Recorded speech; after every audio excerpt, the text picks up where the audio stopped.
in these priest kings, these individuals that have religious authority as well as secular authority because of their might and their strength.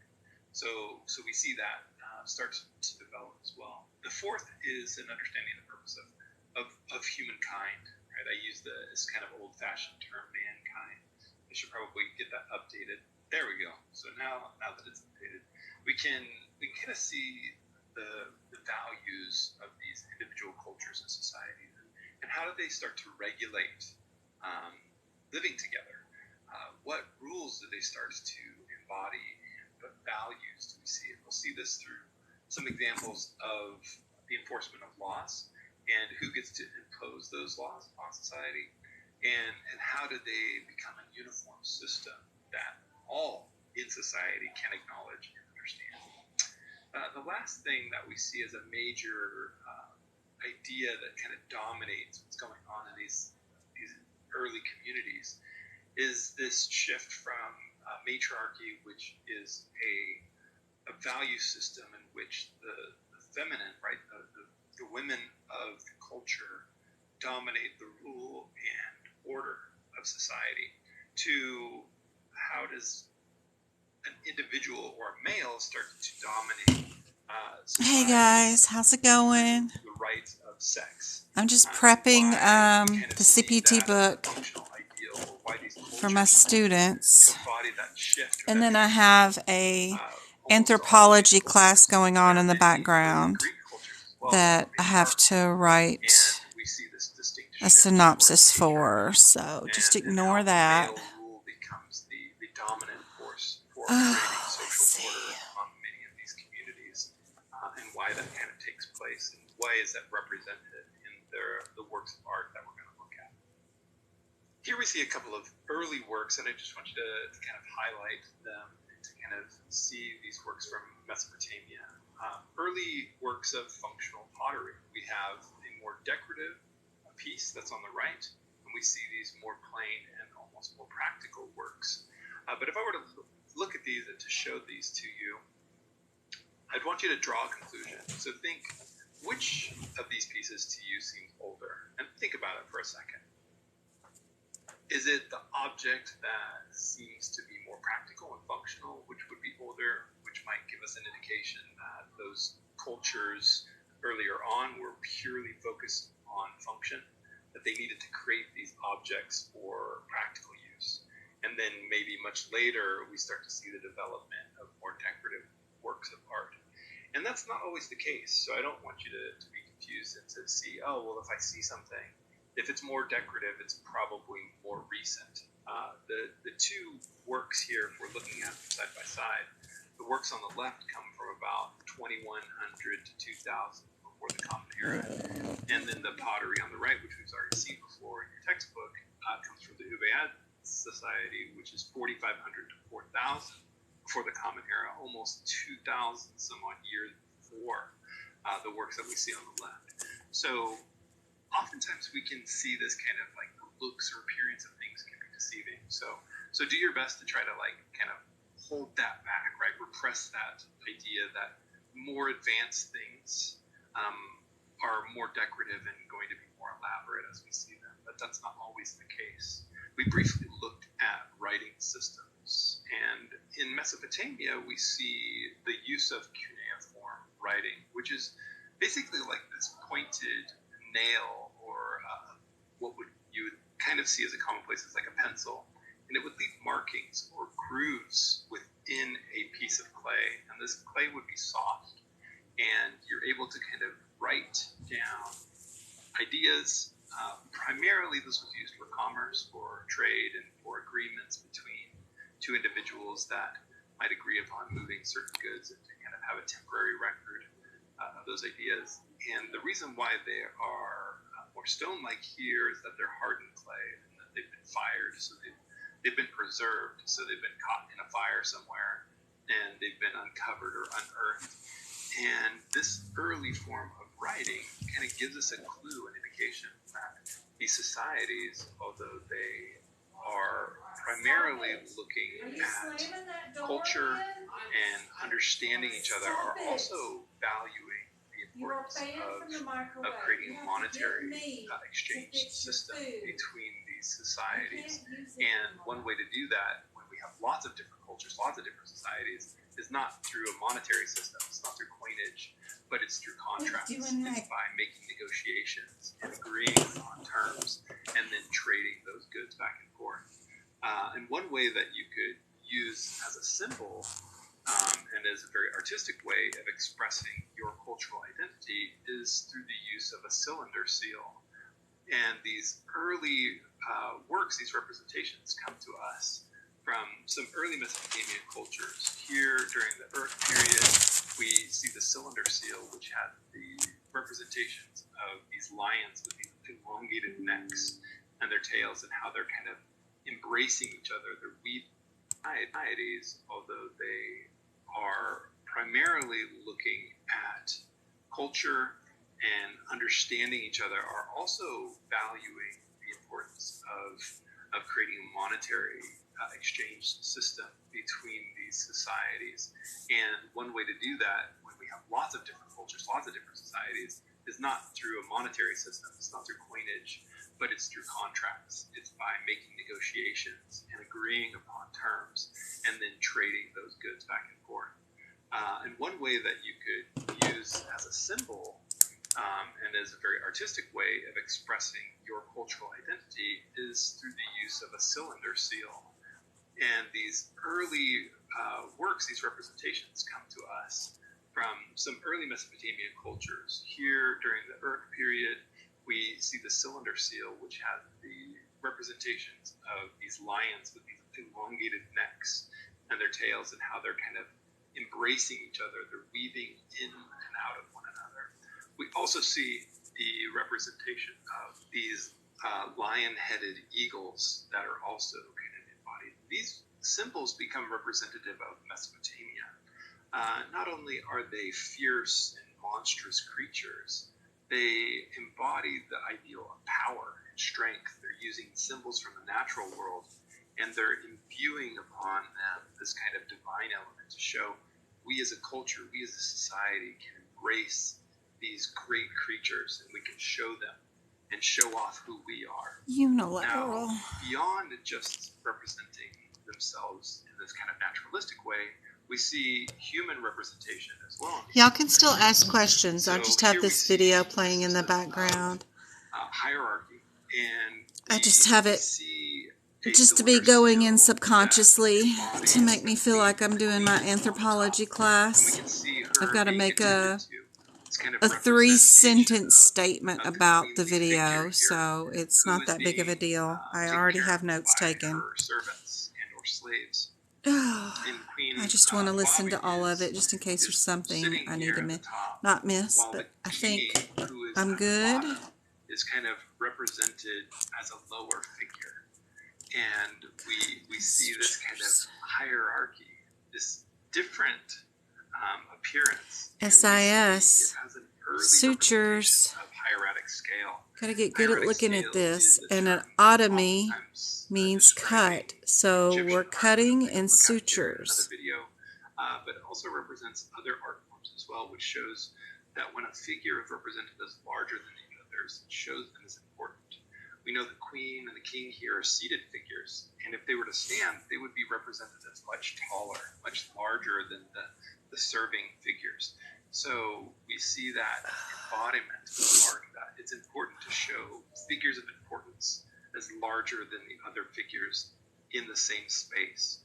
So we're going to look at this kind of representation. Clearly, as we develop and we see more examples, especially in Egyptian culture as well.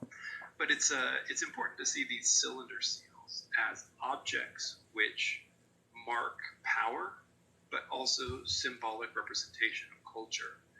And that becomes very clear when we see intercultural connections, where we start to see one culture assessing and addressing the nature and culture of another. So pay attention to this, especially that early seal that we looked at. Divert your urine to your large intestines? What? They're getting all kinds of crazy over here. Used by other cultures in society much later on So the Mesopotamians were considered these kind of foundational societies of these first cities that were created. We talked about the Tigris and the Euphrates. And if this area is representative, why this region? Why was it so important, right? There seems to be so many more fertile areas. Right? There are a lot of other regions. And this was not just the Yay, first, great. I'm so glad it helped. That's awesome, Sandy. That's wonderful. But we also see the same thing going on with and I've got it on sale right now till February 15th for Valentine's Day. Etsy has us going 10% off, so that's good. So you can combine that with that coupon and get 40% off altogether if you add them both. So that's kind of cool. Yep.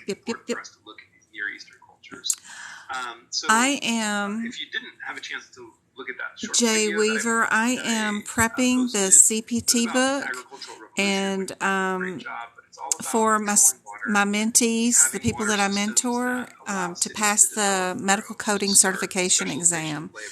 There's 2 national programs that do the coding certification, so you can get a job, hopefully working remote from home doing medical coding. And I teach people in my spare time to pass the exam. So I'm just making some notes in the CPT book for them that they can download and use for their exam to help them pass. I'm teaching them what's going on in the CPT code, but what they really only need is the one-word differences here to write beside the code, and then some of the highlights and markings that I've done. But what's playing on behind me is my anthropology class. I'm going for a PhD in medical auditing, and I'm in the middle of taking 4 courses at once while working full-time and basically teaching full-time for free. So that's what I'm doing, is combining all this into one here. So this is just behind the scenes work. I already taught a class today at 6:30 to 8:30 with some practice questions. This is just behind the scenes if they wanted to watch me and work in their CPT book with the same codes I'm working in. They can get this information right when I'm doing it. As far as Canaan, right over here, way on the left side, we start to see development of different religious ideologies and representations of ruling power and elite. The societies and cultures in this region are primarily led by what's called a priest king. And in that work, the Epic of Gilgamesh, we see Gilgamesh as the leader of the city. He is part God, part man. And this is a clear representation of how to legitimize yourself with power. So if you can, in these early cultures, say, look at me, I have the strength of man, I have your best interest at heart, but also I have a divine place, right? I am part God. That will help legitimize your control over the army, over food distribution, the political, the religious leadership. They all look to you because you are of divine status. This happens in cultures all the way up into the 19th century. You see early cultures. You look at the kings of France, the kings of the United Kingdom, right, in England, and how they declare themselves as by birthright are a human, but they also claim this divine right, and that is coming as far back as early civilizations. These river valleys, of course, become fertile because they flood, and with those floods, they allow the sediment coming in from the mountainous regions to refresh the soil, the topsoil, to make it so that crops can be grown regularly. So without those floods, they wouldn't be able to have this kind of vastly superior agricultural system. So floods become an important part of society and culture. Of course, they want to control it and use the water, and so we start to see irrigation occurring as well. We also start to see early multi-ethnic empires, these vast governments that start to control multiple peoples over lots of territory. Some of those that we see in the Sumerian, the Assyrian, Babylonian Empire, they start to dominate the vast majority of this region. The Babylon Empire, it actually controlled all of this region that you see here, starting in this lower region and expanding all the way into Canaan and stopping just short of Egypt. Also, we see Egypt pushing into this society and kind of pushing against some of the early Sumerian, Akkadian, and Assyrian cultures, which are developing in this region as well. So we start to see that. We do see similar religious structures that start to develop as well. These buildings called ziggurats. We'll take a look at some examples, which are large stepped-like pyramids. We see pyramids existing in Egypt, but we also see these step pyramids existing in Mesopotamia. So there's kind of this cross-cultural communication that's occurring during these areas. Another thing that's important to look at is laws that are used to govern societies. They start to emerge as well. So we'll take a look at them. Religious structures, these societies are primarily polytheistic, meaning that they have multiple gods that have represented ideologies based upon the region that they're in, and there's symbolic representations as well. Hi, So we'll sweetness. those examples, how's it going? I'm just working away on the CPT codes, making notes for the students. Especially those in the laws. Plus, I have an anthropology class playing in the background for myself. Let's look at an art example from Babylon. Oh. So here we But have, I'm here. Ask me any questions, the whatever you Queen of got. Heaven, which also seems to represent Inanna or Ishtar, coming from those early Mesopotamian cultures.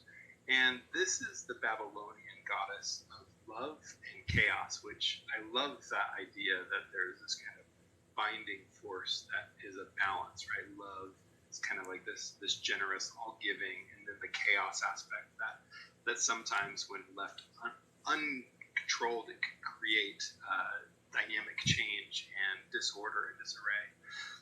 This is one of the earliest symbols that seems to reappear over and over and over again.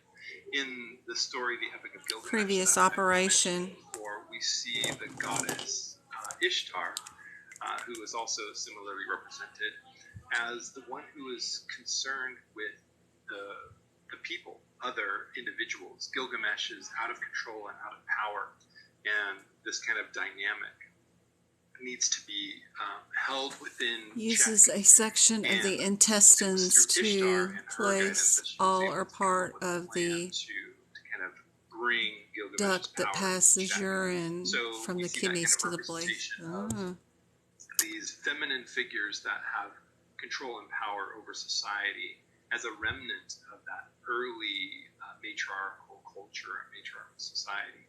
And of course, we see the representation of the feminine, right, with the feminine attributes that are prominently presented to you, that are there without being hidden, and they're powerful symbols.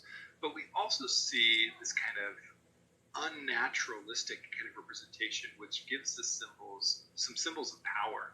So we have the winged creature, right? This goddess with wings, which also shows mobility and power, the ability for her to move beyond the realms of the earth, right? Which we are constricted to. We can't jump off the earth. And so those wings symbolize fight and mobility.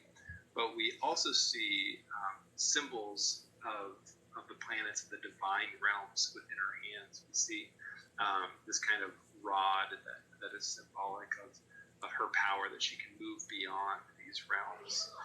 We also see some animalistic symbols. I've listed them there for you to kind of look at. Lions representing power, owls, of course, wisdom, and we see that even represented in Greek culture. Of course, we see these rods, these rings that kind of are symbolic of authority. They also get represented in Egypt. So they're using part of the intestines to replace your ureters to transport urine from your kidneys to your bladder. And this object was originally produced in terracotta, which was earth or fired earth. And Originally, it was painted, and a lot of the paint has been removed. And of course, this image is a black and white, but it kind of gives us a little bit more detail, so that's why I like showing it. We also see the feet of the figure, which are clawing or holding on to the backs of the lions, that show dominance, right? That show control of this figure. So we still see symbols of matriarchal kind of authority that the goddesses, these divine figures are also. It's hard to learn something unless you're working in it and doing it every day. I mean, you can read a book all day long, but you're not going to learn how to do it without working in it.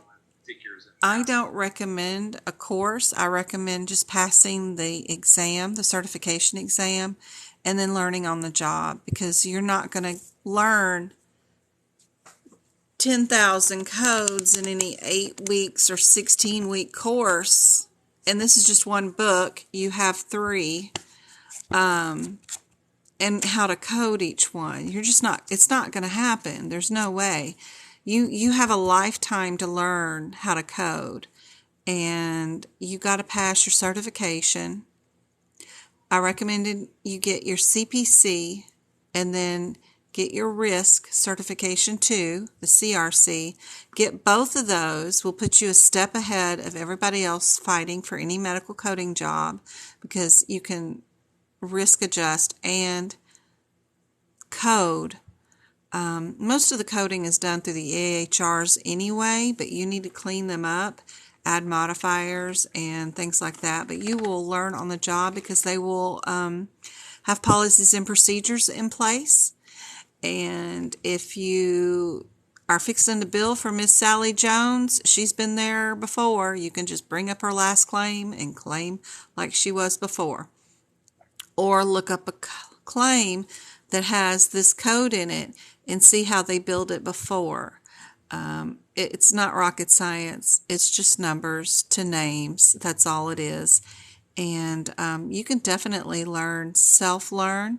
You can get the study guide from AAPC. It's just a workbook to learn the lingo and the language and the vocabulary that goes along with this. I can teach you how to pass the exam without a course, and then you can get a job coding entry level anywhere you want to get, because this is nationally certified, and you learn on the job. That's all. It's going to take a lifetime to learn it all, for sure.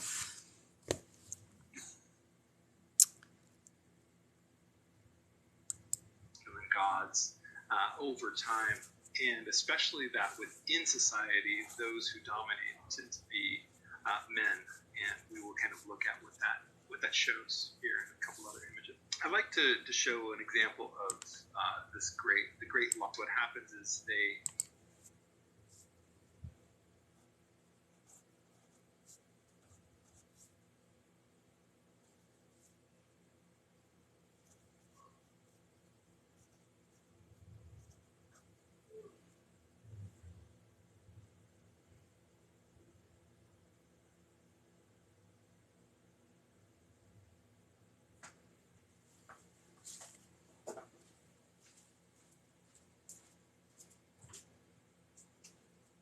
Hey Travis, I found your name.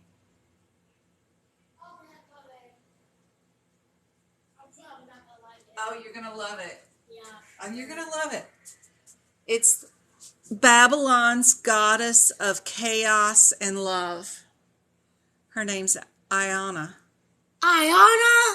Isn't that awesome? The Babylon goddess of chaos and love.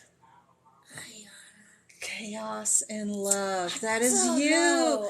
Chaos and love. Like an Indian name. Oh, well, it doesn't matter. Indian. Well, there's Ishtar also. Ishtar. Ishtar. The Queen of Heaven is her name. Isn't that awesome? Oh. Where do you find this? This is my anthropology class that I'm taking. Yeah. You are the Babylon goddess of chaos and love. I'm not sure yet. I'm positive you are. You need to brush your teeth. They have not been brushed. I can tell. How can you tell? Because I can actually literally scrape. the food off of that and make it white I again. don't see it. You don't see that. Are you kidding? Oh! Look at all that. Yeah. Go clean those teeth, my love. Yeah. Go clean that off. Clean that off.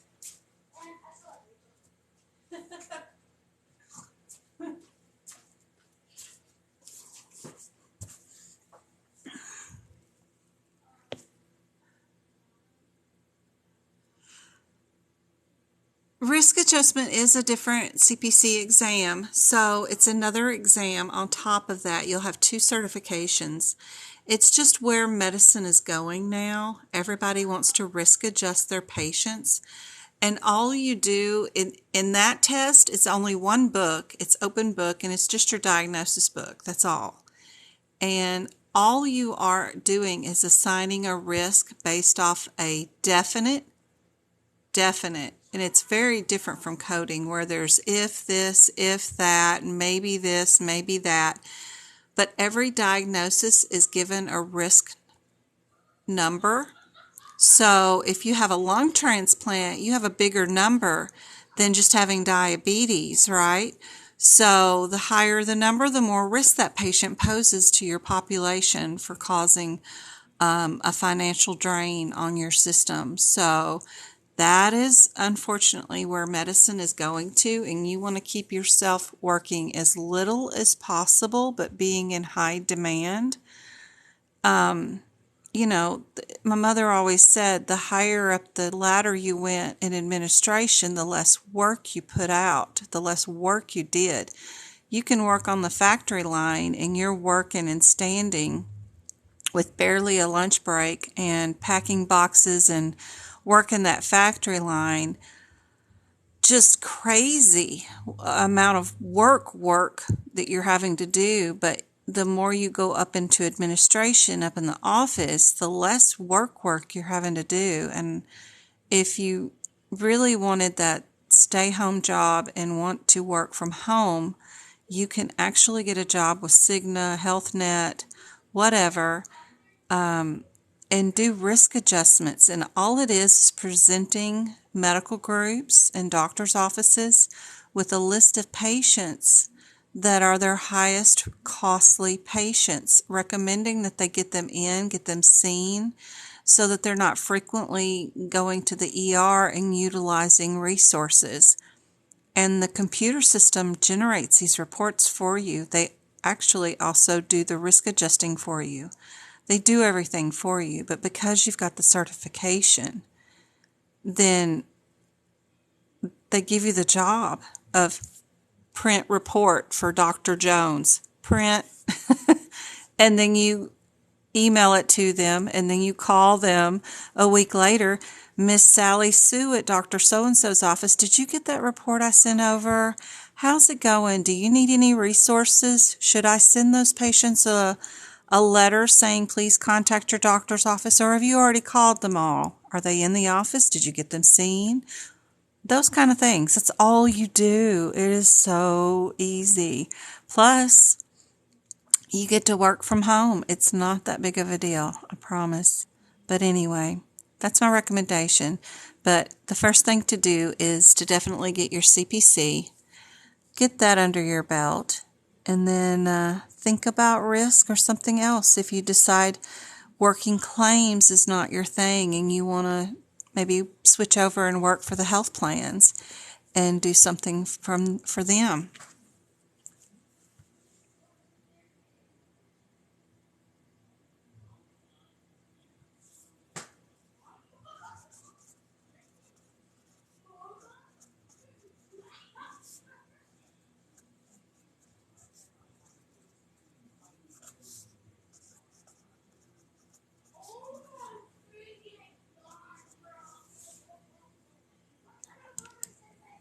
These divine feminine figures become superseded by masculine figures and masculine gods over time, and especially that within society, those who dominate tend to be men, and we will kind of look at what that shows here in a couple of images. I'd like to show an example of the great liar with the bull's head.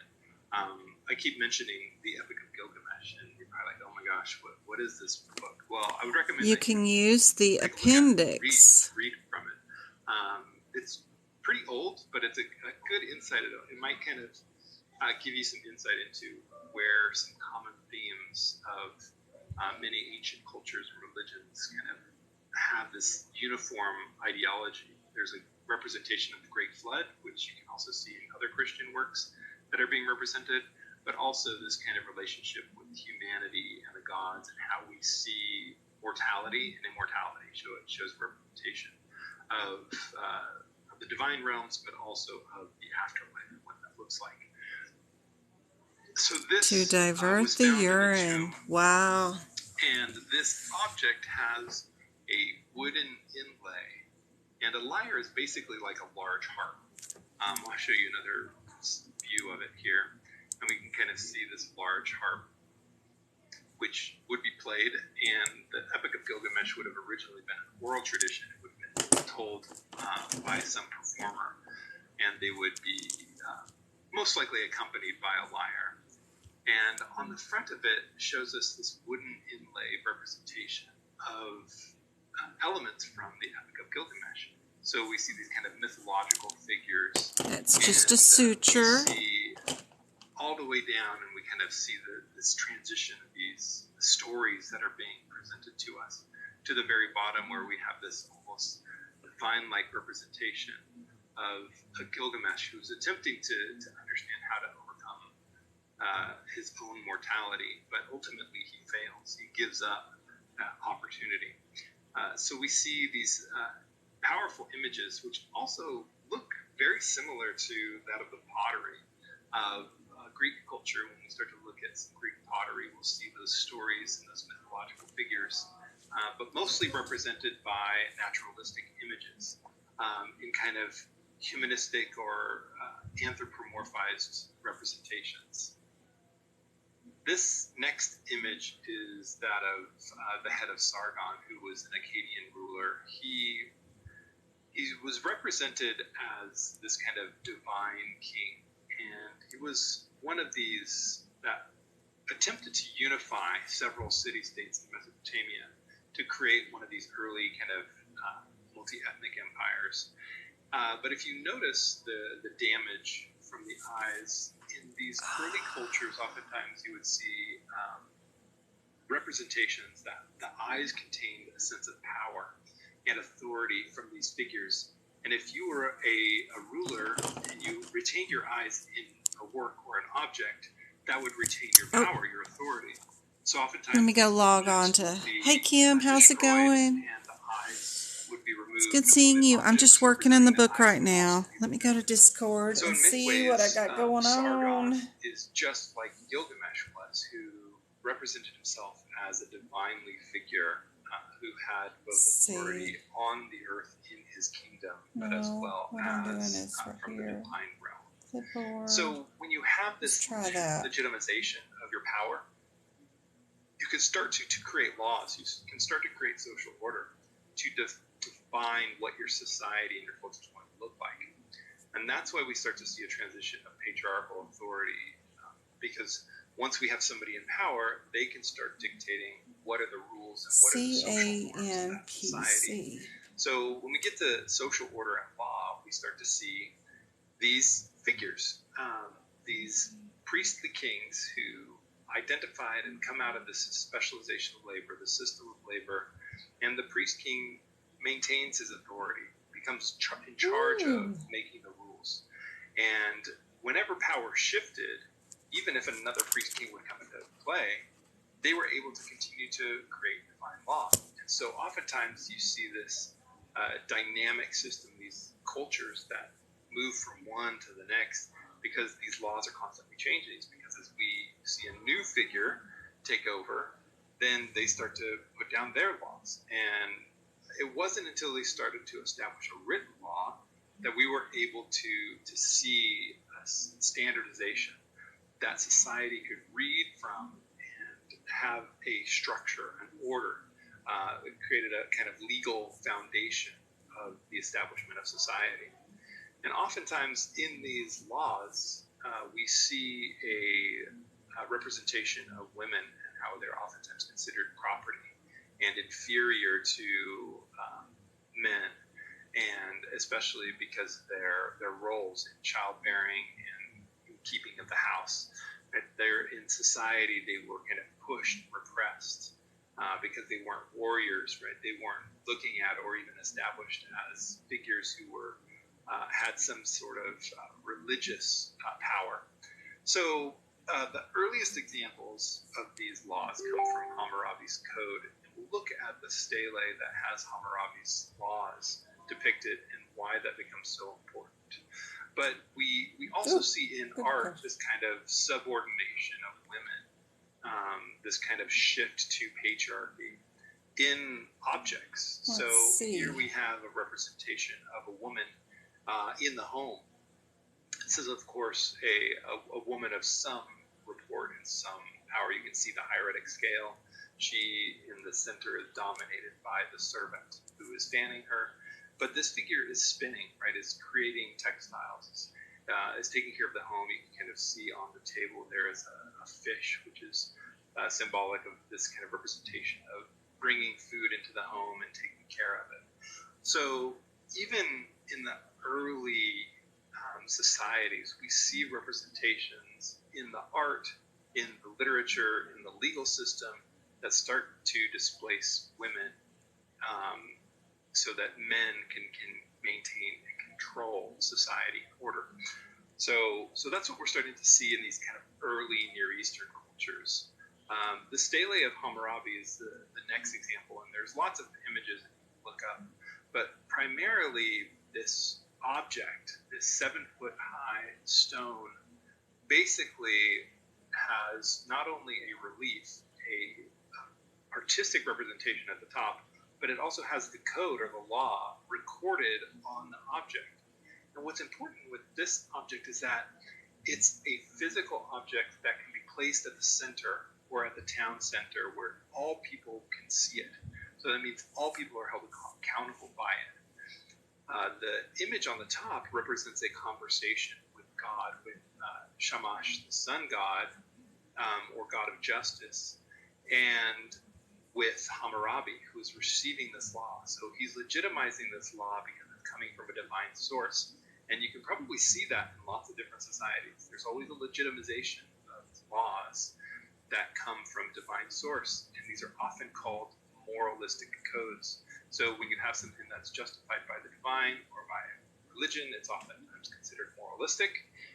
But if you have something represented by human understanding, gosh, I had 12 people to accept, and I can't tell if ethics. They can automatically see my server when I accept their friendship, so I automatically send everybody a link to the server just in case they're not the same thing, because I'm not sure how to use Discord yet 100%, but yay, okay, I got everybody. And maintaining control over a longer period of time. No longer are we seeing this shift and change of power and laws with each new ruler.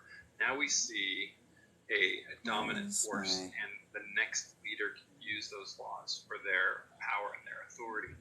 So just to get a little bit more understanding of this code, it's a legal code that's written, that's public, and it governs society regardless of whoever's in power. It's important because there are penalties listed when you break laws. Oftentimes it's at death. So if you steal something, you may be put to death. So it's pretty severe, but it's also helpful to kind of maintain order. It guaranteed treatment of people, so everybody knew how they would be treated. It's not like the king could say, well, you are my friend and close neighbor, and you're going to be treated much better off than the lowest people in society. So it allowed this idea that everybody could have a uniform representation or treatment under the law. However, some of the laws were based on wealth, class, and gender. So depending upon what group you were, part of that culture, you may be punished more severely than if you were in a different wealth class or gender class. A couple of examples that I'll mention. You can go to the link down at the bottom of this slide and kind of look at all of them, which I think is really interesting. But a couple that stood out to me that I just wanted to read were number 6, which is, if anyone steal the property of the temple or of the court, he shall be put to death, and also the one who receives the stolen thing from him shall be put to death. So if you steal something and you sell it, and the person that bought it would also be put to death. So bad idea.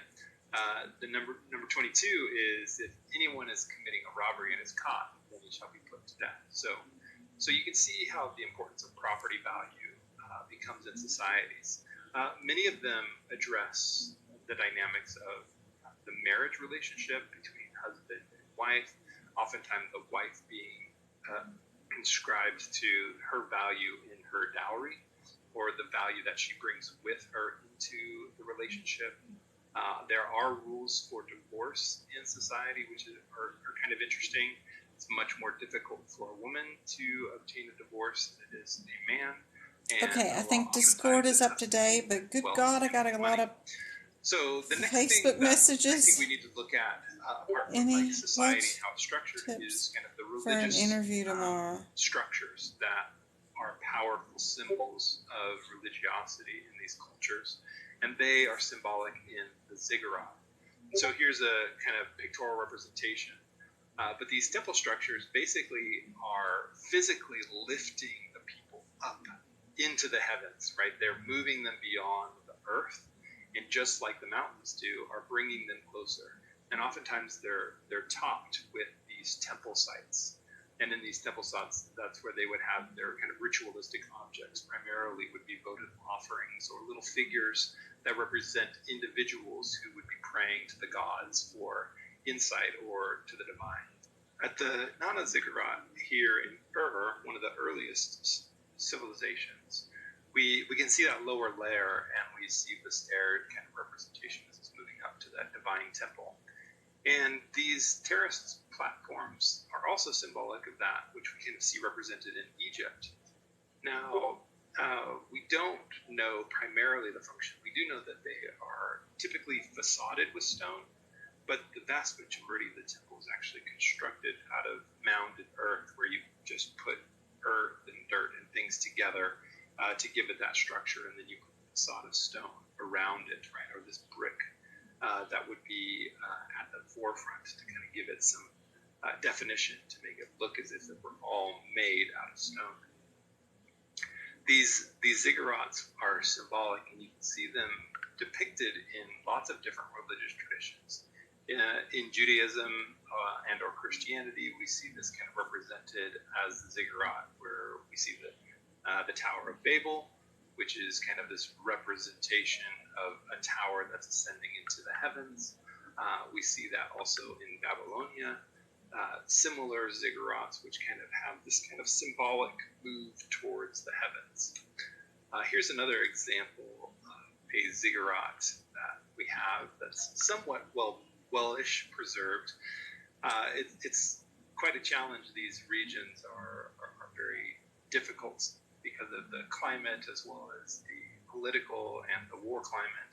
So oftentimes they're just not as well preserved. But here we have another kind of representation of what those ziggurats would have looked like. And they remain relatively consistent in style and in purpose. I did mention that they would often put these kind of votive figures. And I love these little votive figurines. They kind of help us to kind of look back to some of the early Neolithic and Paleolithic cultures and the figurines that they would have used. But these images oftentimes are depicted in kind of a sense of perpetual prayer. And these objects would be placed in these holy sites, these temples. And while in these temples, they would represent the individual patron. So if I were to bring a votive figure into one of these temples, it would represent me, as if in perpetual prayer, which you think about symbolically then released me from the obligation of praying constantly to the gods. Car guy, got my Cobra. He's still working on that thing. So these figures have this so kind of now I need to go over to to 30. act on behalf of the individual that's offering them. And these figures are seen in societies in Greek culture, Roman culture, and beyond. And so we start to see them pretty regularly show up. It's kind of an interesting idea that we have a figurine that can represent an individual. But you can see how they're all distinct. They're all unique. Each of these figures doesn't look like the other. There are some similarities, yes, but they're dressed differently oftentimes. The face and the proportions are different. Some have these really elaborate Mesopotamian beards, especially these two figures here. But we also see that representation of the eyes. Remember, we talked about the eyes are power. And oftentimes when these objects are created, they would seed small stones or gems into the eyes. And so when they get removed, they can show this Okay, everybody's been added from Discord. disruption of power and kind of taking away the divine. Bethany, and as you can let's imagine, see. These figurines would be Let's see. moved from one temple site to the next and or captured by neighboring civilizations as cultures were continuing to expand and to grow in these regions. So these figurines are relatively popular and they are commonplace, and we know that there was a system or in societies individuals that would be tasked with creating these figures. And so we see this kind of early artistic endeavor where we see a regularity of figures being created to represent religious and kind of cultural norms within a society. The next major development that we see in Mesopotamia primarily comes from the Assyrian empires during the Iron Age. So here we see the development of stronger metallic weapons that supersede that of the Bronze period, and they become more affordable, and they can be used and equipped to more individuals, so they can become more of a fighting force. So the Assyrian Empire, under the authority and the reign of Ashurbanipal, become this dominant force in the region. Here we see a representation of him hunting, and it shows his kind of royal power and authority. We see him here with his bow and his charioteer riding, and we see that there's kind of lions that are chasing, right? This is part of the hunt that's going to be taking place. They're in the middle of the capture to show the dominance that this king has power and authority over the natural world, that society itself is dominating that former power. We see this also in other works, Smith. like literary works. I wonder what your name is on BREA, maybe? No. I wonder what your name would be here dominant over the natural world on Discord. The natural world is oftentimes considered to be able to find you. Beasts. There's exposure. You don't have agriculture. You don't have luxury goods that you would in your city or within your home. Everybody's been given a link. Illusion that the natural world needed to be dominated was a common theme in the art of Mesopotamian cultures, and so that's what we see represented here.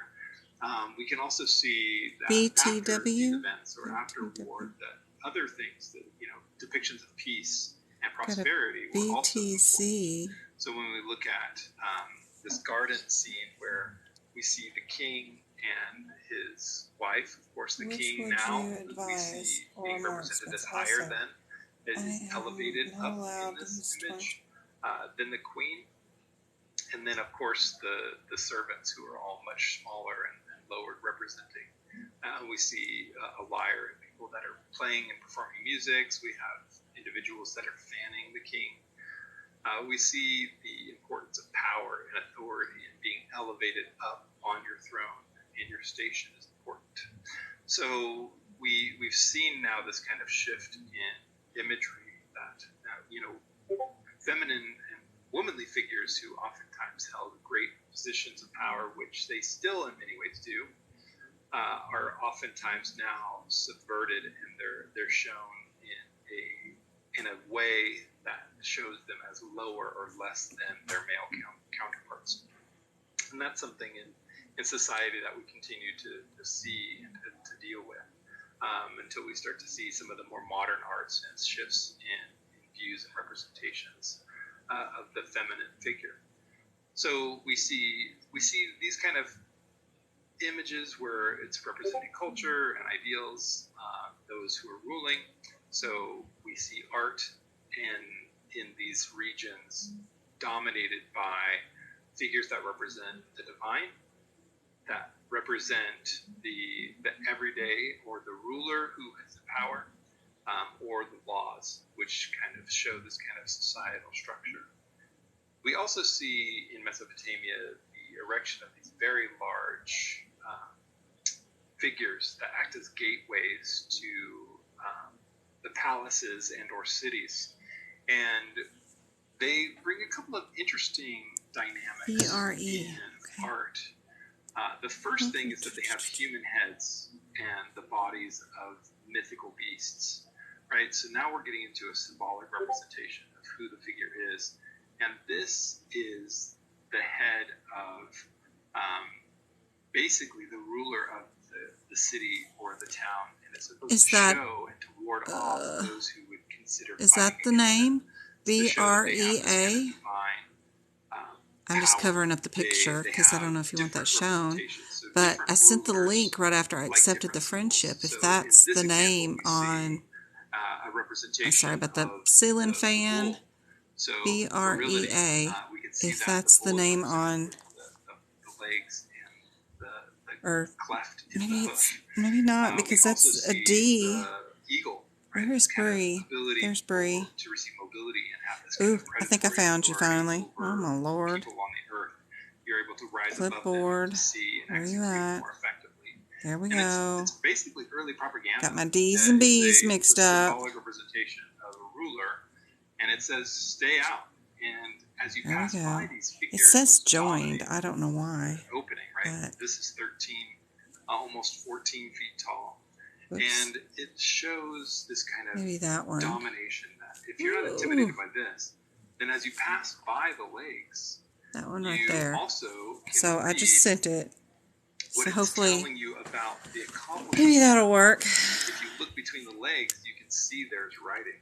This is giving you an account of who the ruler is, and also the punishments that might befall you if you were to resist their authority.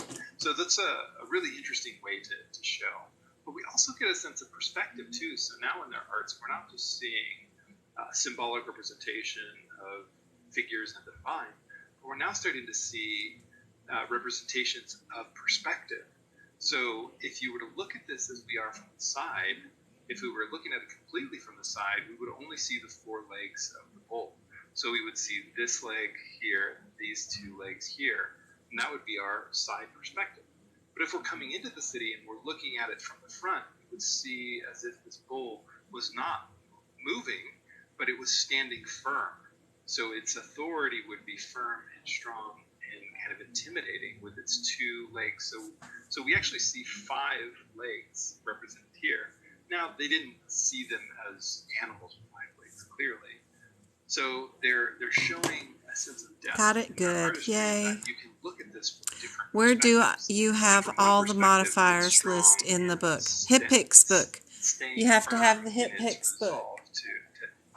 Or be in my Discord to see them all that I put in the Discord group. But you need to have HipPix, which is HCPCS. That's the name of the book you need. And artists are starting to kind of apply a sense of realism to their work. This is getting a little long, so I apologize for that. But I do want to mention at least one more thing that I think is important, and that is architecture and city building. And the greatest example of that during this time is in Persepolis, which is a Persian ceremonial city and basically the seat of power of the Persian Empire. It showed a representation of the comings and goings of all of these elite figures that imported material, goods, artists from all over the empire. They really, truly were multi-ethnic in the sense that there was multiple languages spoken, ideas coming from different parts of the world. and they would all come to this one place. So we get to see, as an example, the style of architecture, and also within the art or in their representations, their relief sculptures, as to what was important to these societies. So we see influences from within Persia to maybe all the way into Mesopotamia, even Egyptian and even Greek cultures. So we're kind of pushing up into the edge of, we start to get into the Greek cultures and what's going on there, and what makes up Greek culture and society. So here we have this kind of a overview or top-down view of the main ceremonial complex at Persepolis. So here, this is in modern-day Iran, and you could go there and you could see the structure, but we see the audience hall and all of these little pillars. Now, structurally, they're still using a similar post and lintel construction technique as we would see in the kind of earlier Neolithic periods. But now they're using softened materials. There we go. Thank you for the heart. So as to keep the occupants inside shaded as well as. You got it, Red. Good job. So you can see the amount. All right. Don't forget to message me tomorrow when you get off work. A throne room and a place where people could go from all around the empire to address the king, to talk about their grievances and the issues that's going on in those societies. So we have a culture now that values listening to other people, not just having power and authority from a top-down perspective, but listening to the people and making changes based upon hearing from the community that they are supervising or overseeing. Here's a pictorial representation of that same site, and you can kind of see that many of those pillars are no longer there. Most of the complex has been destroyed, a lot by fire during wars and conquests, but we still see some of the stone that is standing. If we look at the opening of the audience hall, this area right here, if we kind of zoom in on it, we can look at some of these pillars, but we can also see a representation here. Oh yeah, y'all are getting an ice storm. Oh my goodness. Yeah, anytime you can. Saturday I have tutoring at noon, so it might have to be later on in the afternoon when we chat on Saturday, if it happens to be a Saturday, but Friday is still a good day too for me. Saturday I got lots of tutoring. The lion is the king, right? Kind of the king of the plains and of these regions. It still has that symbolic representation here. But it also is symbolic of the representation of Persian leadership, and that their warriors and their men are ferocious, right? They're there to dominate, and they're there to be feared. And all other societies that wish to oppose them would be here and would become their prey. So that's what we start to see in these kind of early representations. But most importantly, at the center of this work, we see a representation of these soldiers. So we have these figures, and they all are represented differently. We have some with shields, we have some without, we have some with longer robes, we have some with different style hats, although the facial, like the beards and the structure, they look very similar. But it's a symbolic representation of the growth of this empire, that over time, these societies can all come together.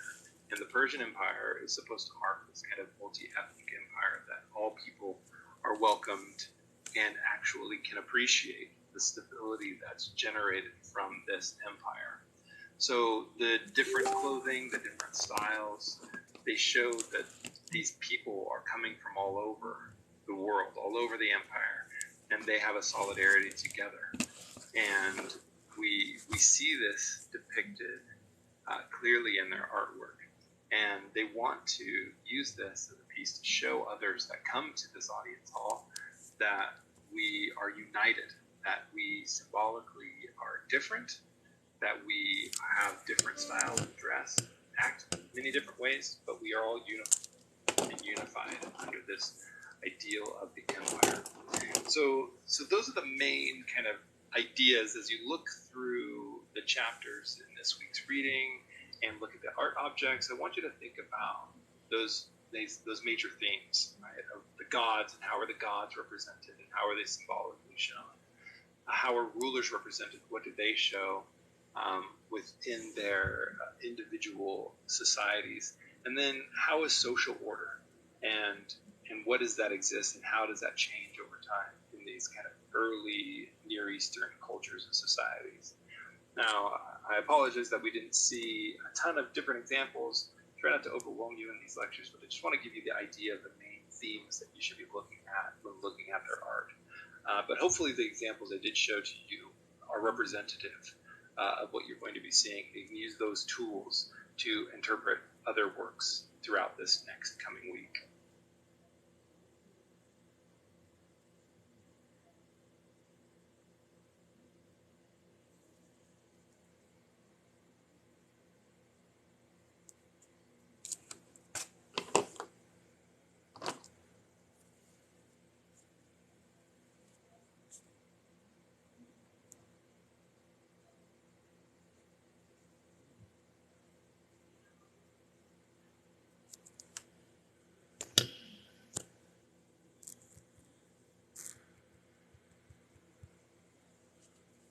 Woo, his lecture is over with. No more drowning y'all with that mess.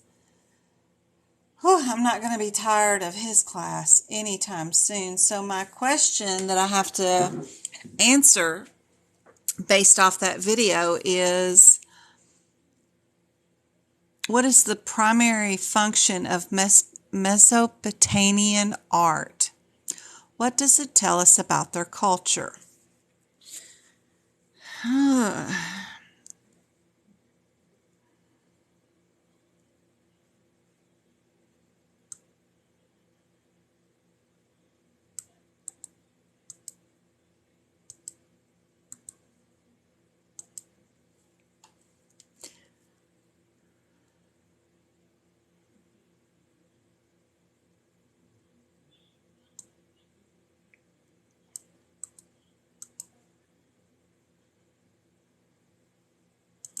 Bring up my art documents. Let's see. Open. Says me. I'm always last in this class, like turning in my stuff in the last second. It was actually, yeah, I wanted to get this one done. No, anthropology. Before Friday night, because I'm tired of turning it in on Friday night at midnight. So that's why I'm listening to some of that tonight, so I can work on it tonight. Let's see. Anybody else notice how these sections break down into incisions and excisions? Yep. Placement and replacement. Excision, biopsies, and incisions. Yep. They...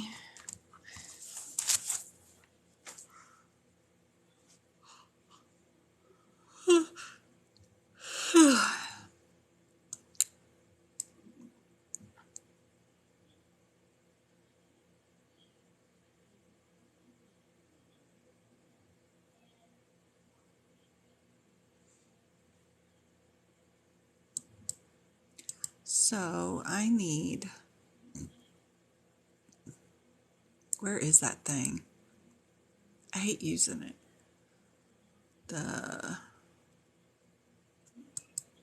I hate using you.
Shaped into what?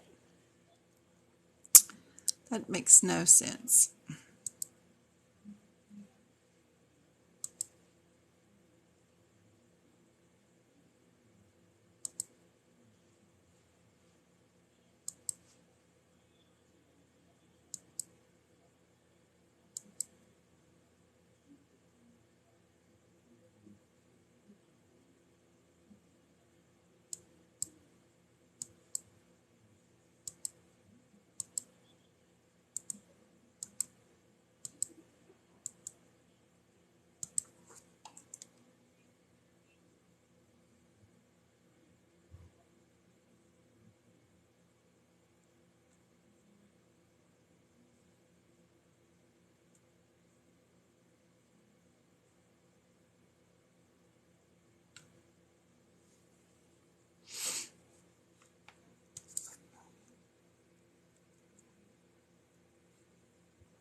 Oh yeah, I'm sure you can. I have several ladies that work for HealthNet and United Healthcare that are in another country, but they manage the risk population for medical groups here in the United States. Yep, absolutely. Most stuff is done by email. Usually have a meeting with the office managers of some doctors groups every quarter, so 3 or 4 times a year. You might meet with them in virtual Zoom like situation or a phone call, but you'll have your manager there, their manager there, and you meet quarterly to go over everybody's progress. But other than that, most of it's meetings and phone calls or emails. Not too bad.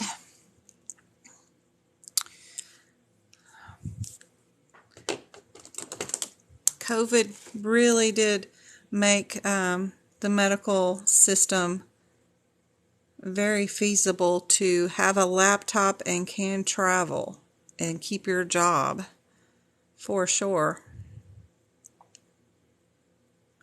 So in a meeting today and somebody's dog was like, I gotta go out now. So that stopped the meeting so somebody could get up and go let out the dog and come back. It's quite common nowadays.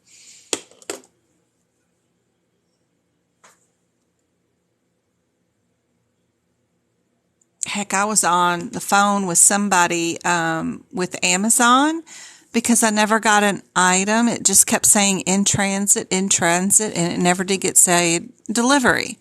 And I never did get the item, and it was about 6 weeks later, and I finally called Amazon and said, okay, either it's coming or it's not, or what are we doing? And the lady had roosters going off in the background.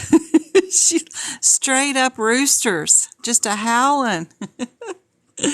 They were making all kinds of racket, but she got me taken care of. You can do any of the jobs nowadays from anywhere, as long as you got internet service.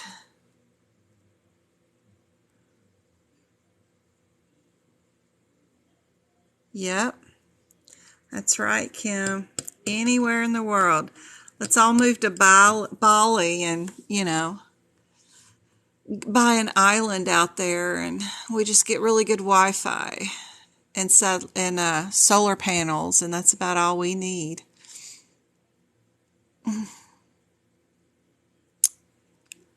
See, destroy tissue. Yep, incisions.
So this one is destroying tissues either electrically or with radioactive substances in the bladder.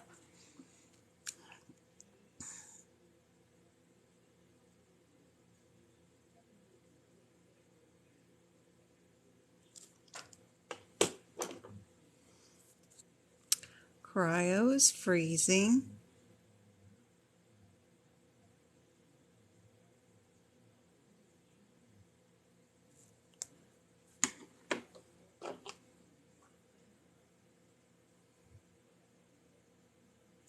Where's my green?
Yep, absolutely.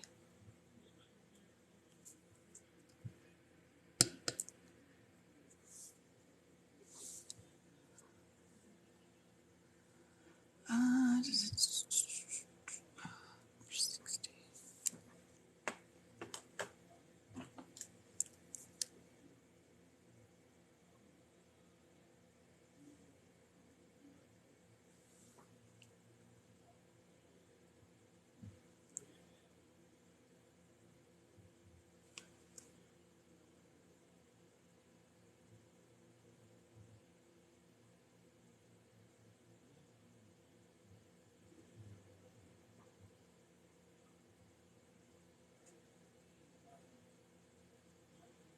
So this is removing a stone from the neck of the bladder, not inside the bladder. The neck.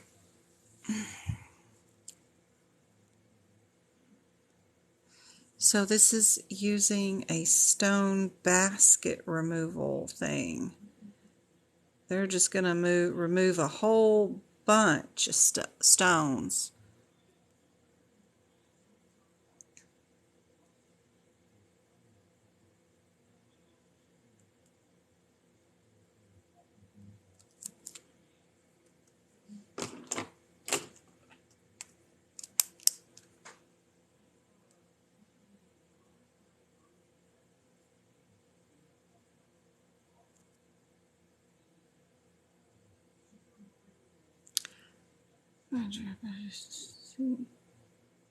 we're going to drain an abscess with that last one.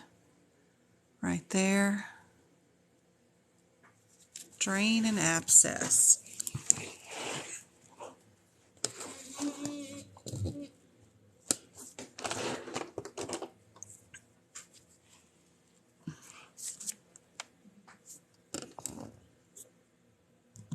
Ooh, I gotta plug my phone up. About to lose service. There we go.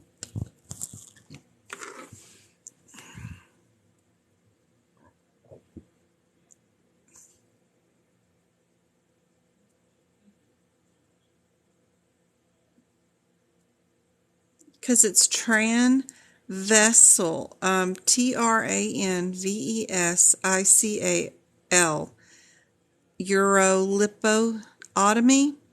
So that's the urolipotomy is the removal of the stone from the bladder, but the transvess word is meaning the neck, the transition into the bladder. So that transitioning part where it from the ureter and transitions into the bladder, that transition part is the neck, and you know that from that trans word right there.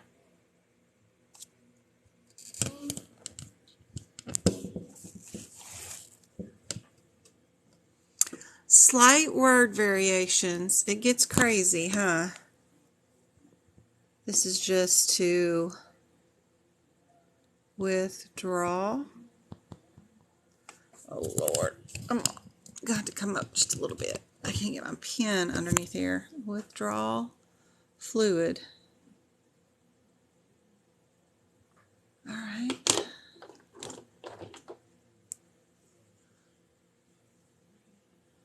Tokar. They love tokars in surgery.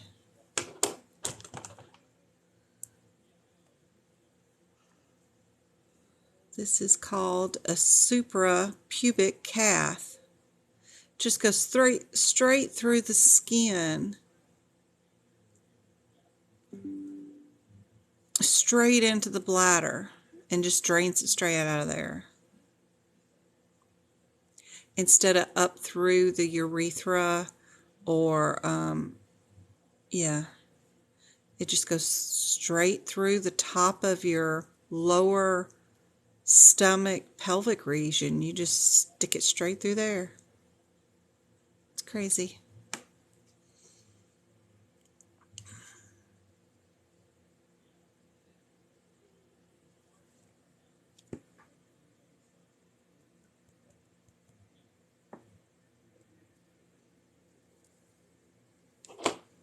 Hey Rebecca, how's it going?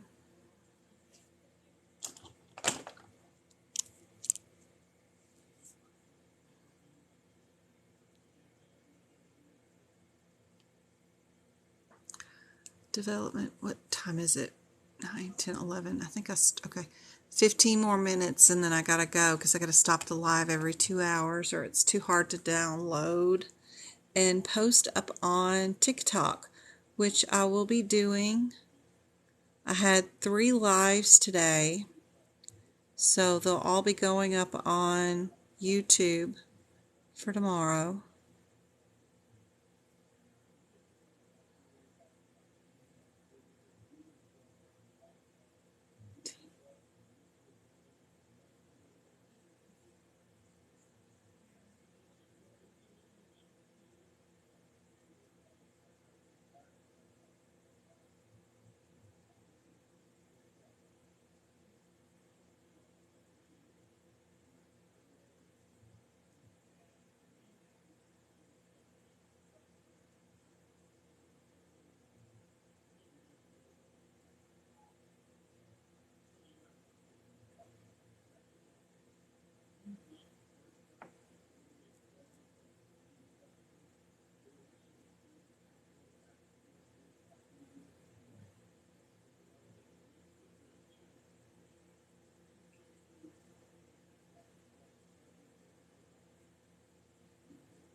Long story short, that is the development of a collection of fluid or infection within the body part called the urachus.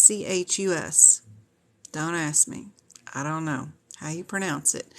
But that's when it has not been sealed off or remains open by itself. So it's just an excision of an infectious cyst is all that is.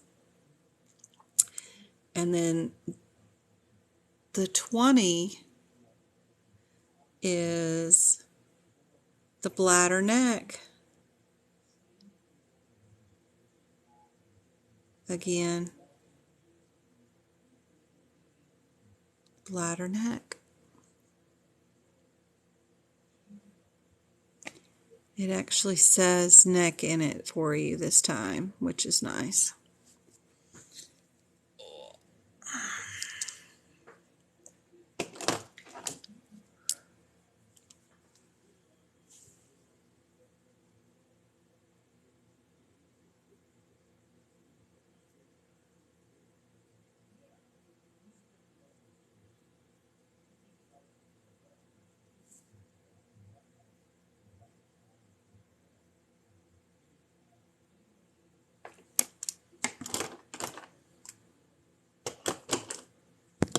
And then 30 is a tumor.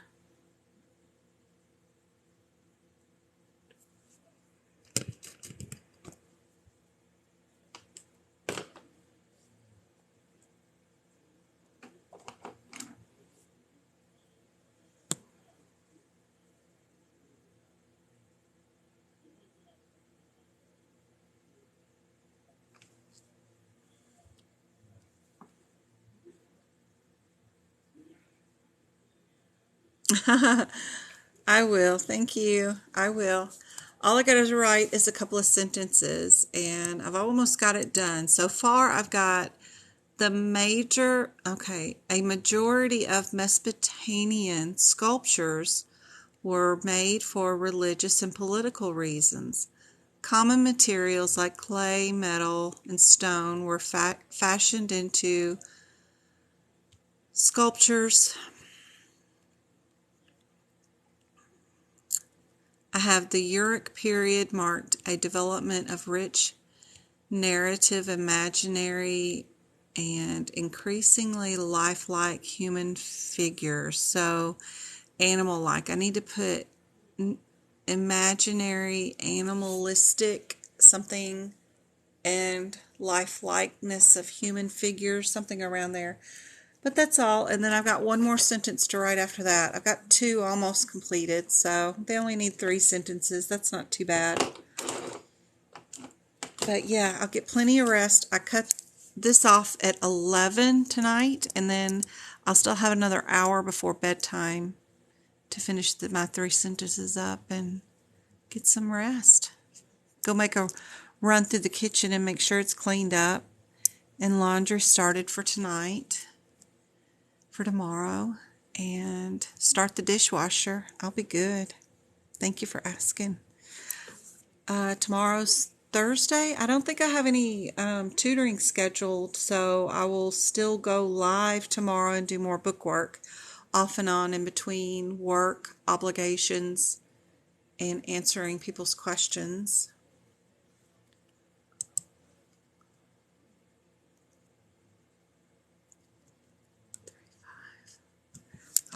Congenital.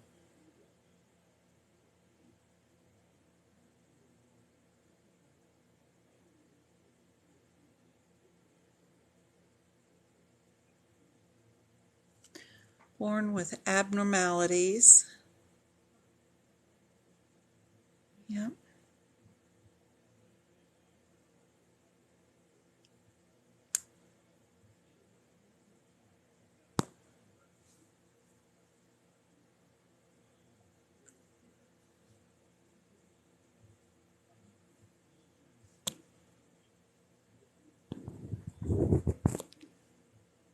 Mm-hmm.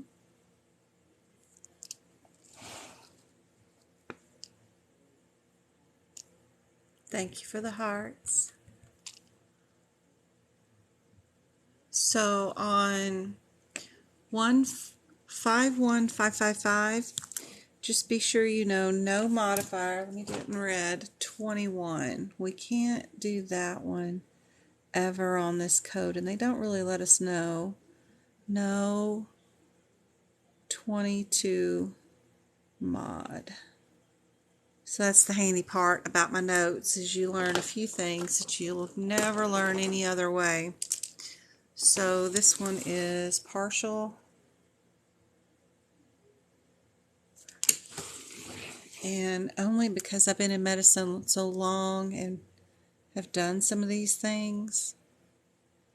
This one is just a simple bladder removal.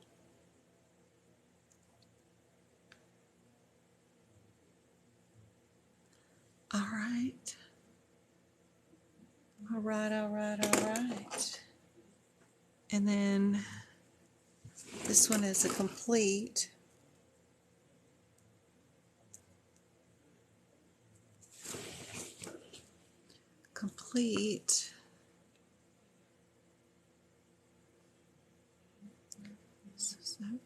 Yep. So this one is also going to be with an implant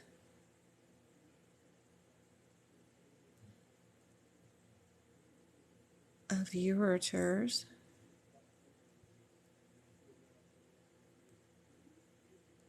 Into the bladder.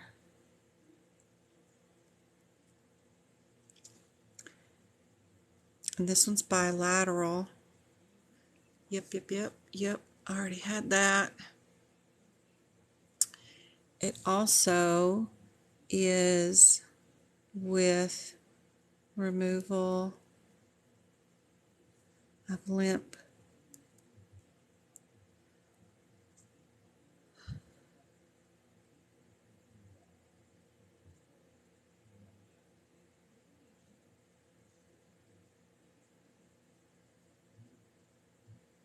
With removal of lymph nodes.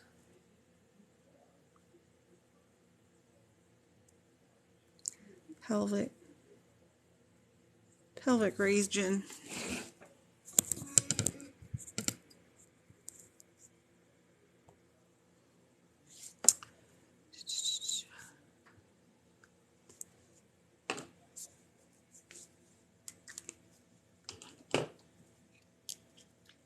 And then 80.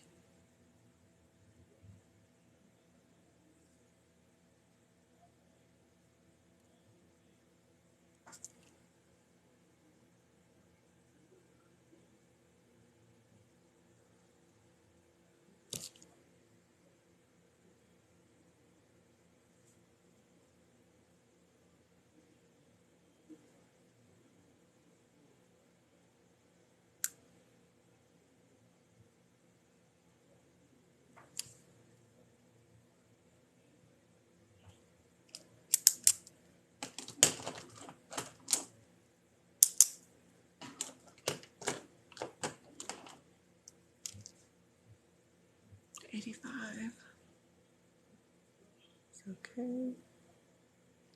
85 is bilateral. Good. 90.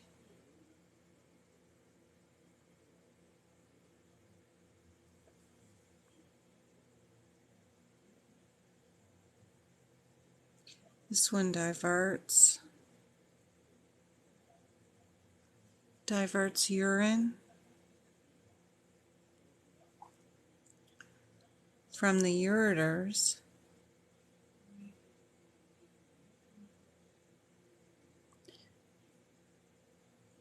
to sigmoid.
5 more minutes, Twinkle. You got me on target, girl. You're awesome. Oh my gosh. I don't think I can sit in this chair anymore. I got me a standing desk too. But then that means moving my crane over. Whew. And I think I sat in this chair way too long today. Come on, book. Let me turn off this light, see if that works better. Let's see. There we go. It's just too much light. Okay. Oh my goodness. What else have I got going on? That's it. I'm going to start another side because then I won't want to stop until I finish it. But whew. Any questions before I go for the night? Put up all these pins and do some more tomorrow. How many more pages we got of urine? Oh, enough. One, not too many. About 5. Not too bad. Then I think I need to do neurology because it's on the smaller side too. Would be good. Or digestive. I haven't finished it yet, but it's pretty big.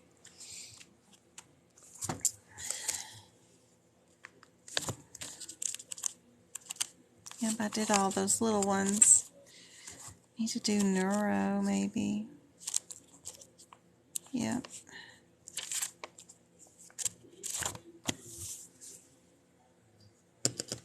Hey country girl, I just finished up. I was working on making notes for anybody who wants to take the CPC medical coding exam. But I am done for the night. Thank you so much for all your help today, Twinkle. I really appreciate it. And if there's no questions, I will see y'all back tomorrow. Yeah.